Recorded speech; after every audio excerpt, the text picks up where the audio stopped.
आज हम बात करेंगे एसिड, बेस और सॉल्ट की।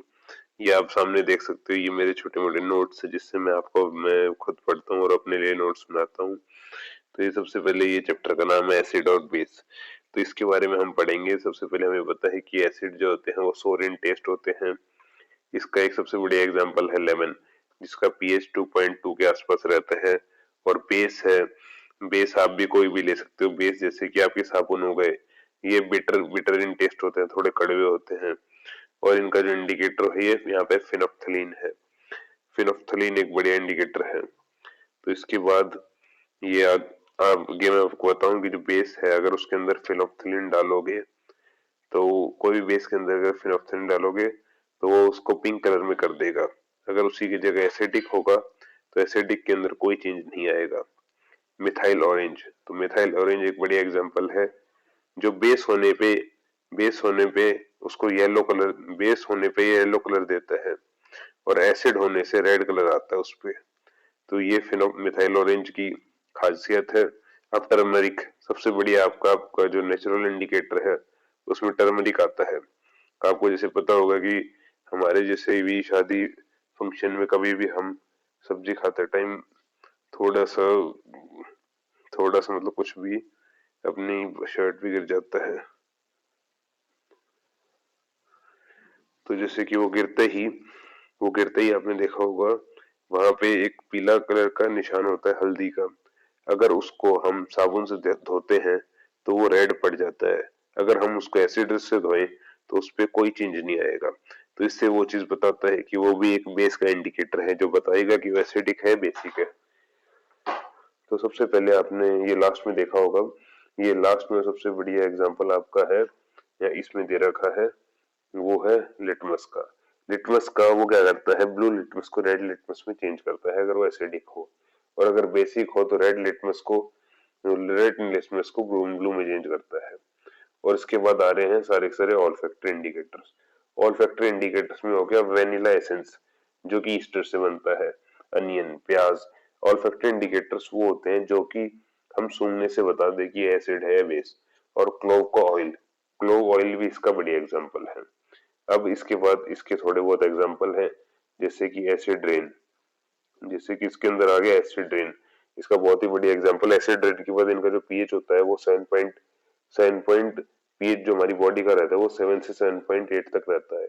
कोई भी हमारा टूथ डीके अगर 5.5 से कम जाता है तो हमारे इनेमल को डैमेज करता है। इनेमल जो होता है वो कैल्शियम फॉस्फेट की लेयर से बना हुआ रहता है और वो हमारी बॉडी का हार्डेस्ट सब्सटेंस होता है।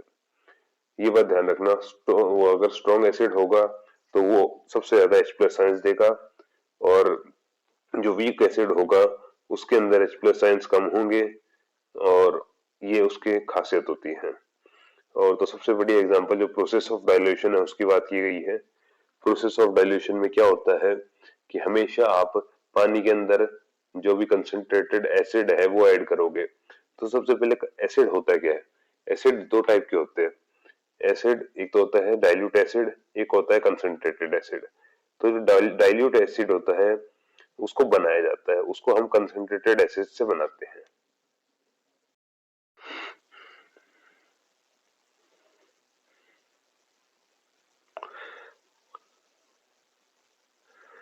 अब सबसे पहले बात आएगी कि स्ट्रॉन्ग एसिड और स्ट्रॉन्ग बेस क्या होते हैं। स्ट्रॉन्ग एसिड वो होते हैं जिसके अंदर जब हम उसको पानी के अंदर खोलते हैं तो सबसे ज्यादा H प्लस आयंस दे, वो स्ट्रॉन्ग एसिड होगा। और स्ट्रॉन्ग बेस वो होता है जो पानी के अंदर घोलने पे या फिर एक एकस सॉल्यूशन के अंदर H और OH आयंस में टूटे तो जो OH आयंस की मात्रा होगी वो ज्यादा होगी तो वो स्ट्रॉन्ग बेस होगा। ये इसका इस तरीके से हम बता सकते हैं वो एसिडिक होगा या बेसिक होगा। तो सबसे पहले process of dilution. Process of dilution में क्या होता है कि आपको सॉलिड या फिर सबसे आपको एसिड या बेस में से वो चेक करना होता है। ऐसे प्रोसेस ऑफ डाइल्यूशन ये होता है कि दो टाइप के एसिड होते हैं, एक तो कंसंट्रेटेड एसिड, एक डाइल्यूट एसिड। तो सबसे पहले हमें कंसंट्रेटेड को डाइल्यूट में चेंज करना होता है, उसका प्रोसेस है ये। तो आपको पता होगा सबसे पहले हम एक ये फ्लास्क लेंगे छोटा सा, इसके अंदर हम सबसे पहले वाटर डालेंगे। क्योंकि हमें सबसे पहले वाटर इसीलिए डालेंगे क्योंकि इसमें एक्सोथर्मिक रिएक्शन होती है। जब भी हम एसिड के अंदर वाटर डालते हैं तो वो जो वाटर है वो पूरा का पूरा स्प्लैश आउट हो जाता है, जिससे हमारे स्किन भी जल सकती है। तो ये चीज कभी नहीं करनी चाहिए क्योंकि वो बहुत ही तगड़ा एक्सोथर्मिक रिएक्शन होता है, तो उसको अवॉइड करना चाहिए। हमें हमेशा वाटर के अंदर एसिड ऐड करना चाहिए और उसके साथ साथ वो स्लो स्टेरिंग के साथ साथ ऐड करना चाहिए, ना कि उसके साथ ये नहीं कि एकदम से ही वो कर दो। तो इस बात का पक्का ध्यान रखें। तो वाटर को स्टिल वो वाटर के अंदर हमेशा एसिड डालना चाहिए, वो भी धीरे धीरे करके, और उसको कंटिन्यूसली स्टिर करना चाहिए। तो इसके बाद अगर हम बात करें सोर, ये वीडियो मैंने बता दिया। विनेगर एच प्लस आयंस होता है milk of magnesia. Milk of magnesia आपने देखा होगा कि मिल्क ऑफ मैग्नीशिया एंटासिड की तरह काम करता है। जब हमारे पेट में एसिडिटी हो जाती है तभी एक गुड एंटासिड की तरह काम करता है। मिल्क ऑफ मैग्नीशिया को हम सोडियम ना मैग्नीशियम हाइड्रोक्साइड भी कहते हैं। हमें पता है ये पानी के अंदर डालने के बाद Mg2+ और OH नेगेटिव आयंस देता है। तो सबसे पहले ये दे रखा है कि H2SO4 किस में टूटता है, HNO3 किस में टूटता है, H2CO3 किस में टूटता है। H2SCO3 H+ और CO3 2 नेगेटिव में टूटता है। तो इस तरीके से ये वाटर के अंदर डिसोसिएट होते हैं। तो सबसे पहले आप देख सकते हैं यहाँ पे ये बता दिया था, ये H3PO4 H पॉजिटिव और PO4 3 नेगेटिव। तो इसमें होता क्या है, ये जो यहाँ का जो 3 है ये ऊपर चला जाता है, और जैसे कि इसमें इस वाले मैग्नीशियम हाइड्रोक्साइड में क्या होगा, मैग्नीशियम हाइड्रोक्साइड में ये जो 2 है ये 2 पॉजिटिव बन जाएगा।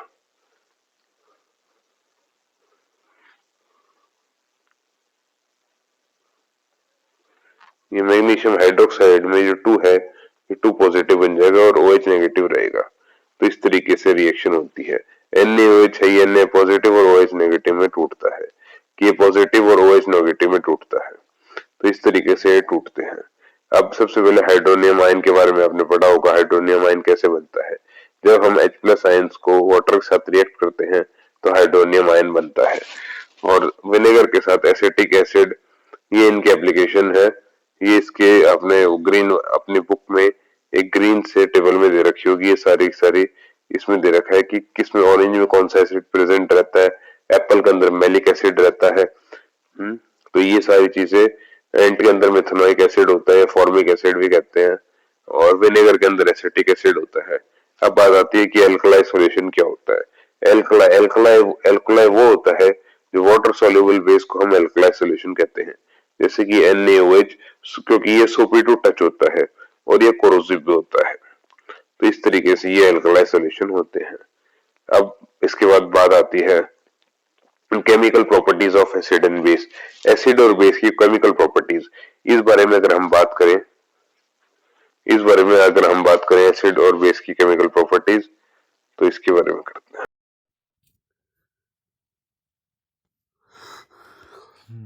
अब बात करेंगे chemical properties of acid and base.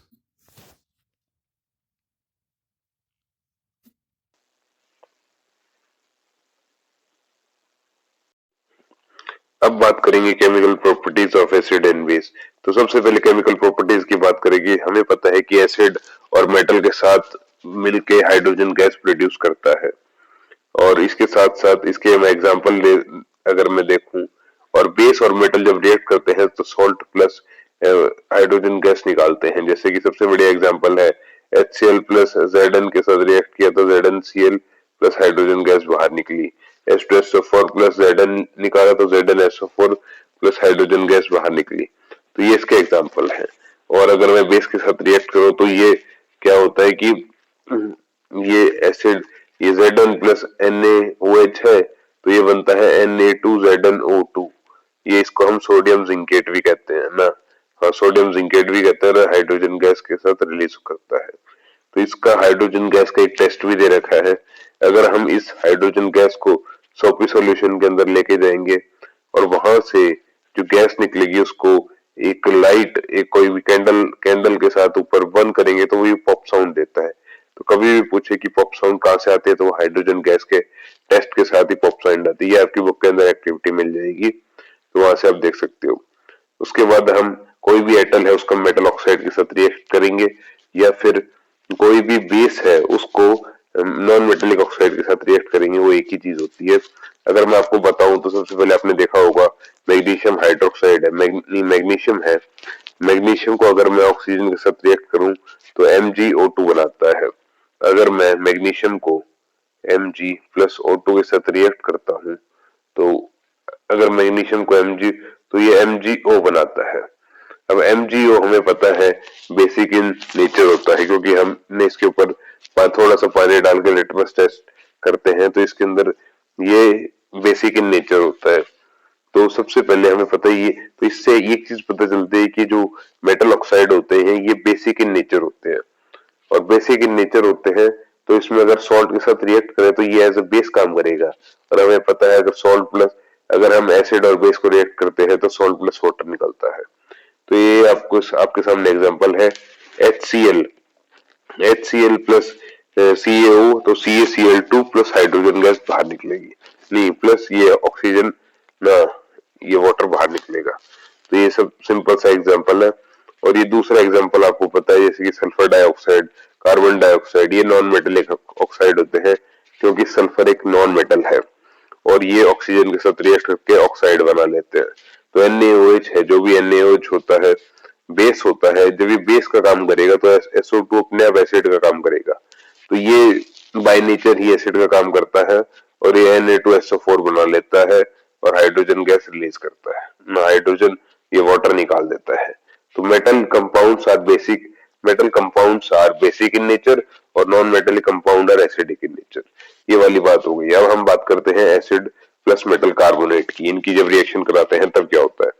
Acid plus metal carbonate आपको पता है कोई भी CaCO3 या Na2CO3 ये मेटल कार्बोनेट होते हैं, या मेटल बाइकार्बोनेट तो NaHCO3, इसको हम वॉशिंग सोडा भी कहते हैं। ये सबसे बड़ी एग्जांपल है। या बेकिंग सोडा कहते हैं, वॉशिंग सोडा नहीं बेकिंग सोडा कहते हैं, NaHCO3 सोडियम बाइकार्बोनेट। ठीक है, इसके बाद ये मेटल कार्बोनेट है, अगर हम इसको एसिड के साथ रिएक्ट करवाएंगे तो HCl के साथ रिएक्ट करेंगे तो CO2 और वाटर, CO2 प्लस वाटर बाहर दे देगी और सॉल्ट निकाल देता है। अगर और इसमें एक चीज और है कि CO2 गैस को अगर हम टेस्ट करेंगे तो कैसे पता करेंगे, तो CO2 is pass through lime water. CO2 जो है वो लाइम वाटर के थ्रू पास होती है और वो क्या करती है, इट टर्न्स कास्टिक सोडा, इसको हम ना इट टर्न्स लाइम वाटर या स्लेक्ट लाइम भी कहते हैं, it turns lime water milky. ये लाइम वाटर है इसको मिल्की बना देती है। तो इसके रिएक्ट करेंगे तो ये CaCO3 बन जाएगी, कैल्शियम कार्बोनेट बना लेती है जो कि एक प्रेसिपिटेट है और ये वाटर रिलीज करता है। और जब ये इसकी वैल्यू वो एक्सेस हो जाती है तो ये दोबारा कलरलेस हो जाता है। तो इस तरीके से प्रोसेस होता है। ये चीज हमारे व्हाइट वॉश में भी यूज होती है, जब इसको हम पानी के साथ रिएक्ट करते हैं तो जब ऊपर जाता है तो सूख जाता है। तो इस तरीके से ये काम होता है। अब ये चीज हो गई। अब आगे देखते हैं, अब इसके बारे में और चीजें हम पढ़ेंगे। तो पीएच इन डाइजेस्टिव सिस्टम, पीएच की बात हो रही है। जो हमारा पेट होता है ये एसिड रिलीज करता है, तो ये एंटासिड जब इसके अंदर हम मैग्नीशियम हाइड्रोक्साइड मिलाते हैं या फिर मिल्क ऑफ मैग्नीशियम मिलाते हैं तो ये न्यूट्रलाइज कर देता है रिएक्शन को। और ये चीज हो रहा है, अगर स्ट्रॉन्ग एसिड और वीक बेस लेंगे तो वो स्ट्रॉन्ग एसिड सॉल्ट निकलेगा और प्लस वाटर बाहर निकलेगा। अगर एसिड को स्ट्रॉन्ग बेस के साथ रिएक्ट करेंगे तो वो जो सॉल्ट निकलेगा वो बेसिक सॉल्ट निकलेगा प्लस वाटर और बाहर निकलेगा। अगर हम HCl को MgOH के साथ रिएक्ट करेंगे तो MgSO2 प्लस वाटर बाहर निकलेगा। KOH प्लस H2SCO3 करेंगे तो KTCO3 प्लस वाटर बाहर निकलेगा। इसके बाद ब्लीचिंग की रिएक्शन हम देखते हैं। ब्लीचिंग पाउडर की रिएक्शन कैसे होती है, और कैल्शियम ऑक्सीक्लोराइड कहते हैं इसको। बेकिंग सोडा की कैसे होती है, बेकिंग सोडा को हम सोडियम बाइकार्बोनेट भी कहते हैं। वॉशिंग सोडा कैल्शियम, जैसे कि हम इसको सोडियम हाइड्रोक्साइड, सोडियम ये सोडियम की बात हो रही है तो ये इसको वॉशिंग सोडा कहते हैं। तो इसकी रिएक्शन भी हम आगे देखेंगे। अब POP CSO4 कैल्शियम सल्फेट को प्लस हाफ H2O की रिएक्शन भी अभी हम देखते हैं नेक्स्ट वाले पोर्शन में। तो ये अभी नेक्स्ट पोर्शन आ चुका है। हेलो फ्रेंड्स, अब मैं एक्सप्लेन करूंगा क्लोर एल्कलाई प्रोसेस। तो क्लोर एल्कलाई प्रोसेस में होता क्या है, तो सबसे पहले आप ये देख सकते हो यहाँ पे। मैं इसको जूम कर लेता हूँ। सबसे पहले आप देख सकते हो क्लोर एल्कलाई प्रोसेस है। इसके अंदर जो कॉमन सॉल्ट है NaCl, उसके साथ हम हाइड्रोजन गैस, क्लोरीन गैस और एल्कलाई NaOH बनाएंगे, जिसको हम कास्टिक सोडा भी कहते हैं। और सबसे पहले इसके लिए ब्राइन सोल्यूशन लेंगे। कभी कहीं पर भी ब्राइन सोल्यूशन का नाम आ जाए तो बात आएगी सॉल्ट प्लस वाटर की। तो ब्राइन सोल्यूशन में क्या होता है, हम NaCl प्लस वाटर ऐड करते हैं। तो NaCl प्लस वाटर ऐड करने के बाद हमें जो मिलता है, वो इस रिएक्शन में हमें मिलेगा NaOH, chlorine gas plus hydrogen gas. ये तीन रिएक्शन यहाँ पे होंगी। तो इसी के बारे में अभी हम डिस्कस करेंगे। अब ये बात आती है कि NaCl ये होता क्या है। सबसे पहले हम क्या करेंगे, इसके अंदर ये एक हम सॉल्यूशन बनाएंगे। इसके अंदर दो रॉड डालेंगे, तो कैथोड होगी, एक एनोड होगी। जो कैथोड होगी वो नेगेटिवली चार्ज होगी, और जो एनोड होगी वो पॉजिटिवली चार्ज होगी। मगर आपको ये पता है ये फार्मूला क्या कहता है, लेफ्ट ऑक्सीडेशन एनोड नेगेटिव। मगर इस बात का ध्यान रखना कि इस फार्मूले के हिसाब से ये इसके जस्ट अपोजिट होती है। तो इस ये अपोजिट करने से आपको समझ में आ जाएगा कि हमें कौन सी लेनी है। तो सबसे पहले अगर हम बात करूं, अगर तो हमें पता है कि Na है ये पॉजिटिव में टूटेगा, और Cl होता है सॉल्ट, ये नेगेटिव में टूटेगा। तो सबसे पहले हमें पता है जो Na होता है पॉजिटिव होता है, तो ये नेगेटिव रोड की तरफ अट्रैक्ट होगा, जो कि ये सीधा के सीधा कैथोड की तरफ जाएगा। इस तरीके से ये यहाँ पे जाएंगे। और जो क्लोरीन होता है ये नेगेटिव होता है, तो नेगेटिव होते ही ये पॉजिटिव किस तरफ जाएगा। तो इस तरीके से ये यहाँ पे डिवाइड हो जाएंगे। और हमें पता है H plus O H ions, जो H होता है वो पॉजिटिव होता है। तो H पॉजिटिव, OH नेगेटिव। अब H जो है ये आपका ये आपका कैथोड की तरफ ही बनता है, और इसके साथ साथ जो क्लोरीन गैस है वो इस साइड बनती है। और इस तरीके से जो क्लोरीन गैस है वो एक इलेक्ट्रॉन लूज करके क्लोरीन स्टेबल हो जाएगी। और जो Na है ये एक अपना रिएक्ट करके है। सबसे पहले ये Na पॉजिटिव है, ये वाटर के साथ रिएक्ट करके, हाइड्रोजन गैस बाहर निकाल देता है, और सोडियम हाइड्रोक्साइड बन जाता है, जो कि फ्यूल की तरह काम में आती है। और इसी तरीके से NH2 है, NH2 और H2 मिलके अमोनिया बना लेते हैं, जो कि और ये Cl है। अब मैं बताऊं कि जो सोडियम हाइड्रोक्साइड है ये डीग्रीजिंग के लिए काम आता है। और हाइड्रोजन गैस प्लस क्लोरीन जब मिलती हैं तो HCl बना लेती है। और NH3 जब अमोनिया और क्लोरीन मिलती है तो अमोनियम क्लोराइड बना देती है। ब्लीचिंग पाउडर जो है वो भी, ब्लीचिंग भी इसी तरीके से बनता है। जब कैल्शियम हाइड्रोक्साइड को जब क्लोरीन के साथ रिएक्ट करते हैं तो bleaching powder plus hydrogen gas बाहर निकलती है। तो इस तरीके से ये प्रोसेस होते हैं।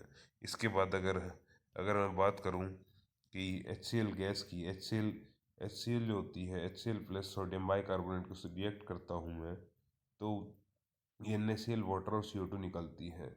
और एक बात ध्यान रखना, base do not react with metal carbonates. Base जो होते हैं मेटल कार्बोनेट्स के साथ रिएक्ट नहीं करते हैं, मेटल हाइड्रोजन कार्बोनेट के साथ भी रिएक्ट नहीं करते हैं। इसके बाद ये जो लास्ट की रिएक्शन है ये बेकिंग सोडा की रिएक्शन है। NaCl plus hydrogen gas plus CO2 plus NH4 हम इस ये रिएक्ट करती हैं, तो NH4Cl और सोडियम बाइकार्बोनेट बनाते हैं। तो ये सोडियम बाइकार्बोनेट का फॉर्मेशन है। और सोडियम बाइकार्बोनेट को अगर हम फर्दर हीट करते हैं तो ये सोडियम कार्बोनेट और हाइड्रोजन और प्लस वाटर के प्लस CO2 गैस रिलीज करती हैं। वॉशिंग सोडा क्या होता है, वॉशिंग सोडा होता है जब सोडियम कार्बोनेट को हम 10H2 के साथ ऐड करते हैं, जब इसको हम डेकाहाइड्रेट भी कहते हैं, तो ये सोडियम वॉशिंग सोडा बना लेती हैं। और POP क्या होता है, POP भी CaSO4 प्लस हाफ H2O को जब वाटर मॉलिक्यूल्स के साथ रिएक्ट करते हैं तो ये कैल्शियम सल्फेट बना लेती हैं। इसी चीज़ को हम कह सकते हैं। और जिप्सम भी इसी को कहते हैं, और हाफ को हम POP कहते हैं। और जो जो ये डॉट टू एच टू बनाती है, इसको हम जिप्सम कहते हैं। अब हम बात करें कि सिंथेटिक इंडिकेटर जो होते हैं वो फिनोफ्थलीन और मिथाइल ऑरेंज होते हैं। ये आपने मैंने बताया होगा कि हाइड्रोजन गैस टेस्ट कैसे करते हैं कोई भी रिएक्शन के साथ। तो हाइड्रोजन गैस कब निकलती हैं? जब हम मेटल के साथ रिएक्ट करते हैं तभी हाइड्रोजन गैस निकलती है। तो फिर कैंडल और जो कैंडल जब ये हम इसकी पाइप इसके अंदर लेके जाते हैं, तो सोप जो होता है, जब वो सोप के साथ सोपी वाटर के अंदर इसको लेके जाते हैं, तो जब वहाँ से जो बुलबुले उठ के ऊपर जाते हैं और वहाँ पे जब कैंडल रखी जाती है, तो वो पॉप साउंड देती है, और पॉप साउंड की वजह से ही हमें हाइड्रोजन का प्रेजेंस पता चलता है। तो इस तरीके से ये आपका चैप्टर है, इसकी मेन मेन थ्योरी थी, ये मैंने कंप्लीट कर दी। धन्यवाद।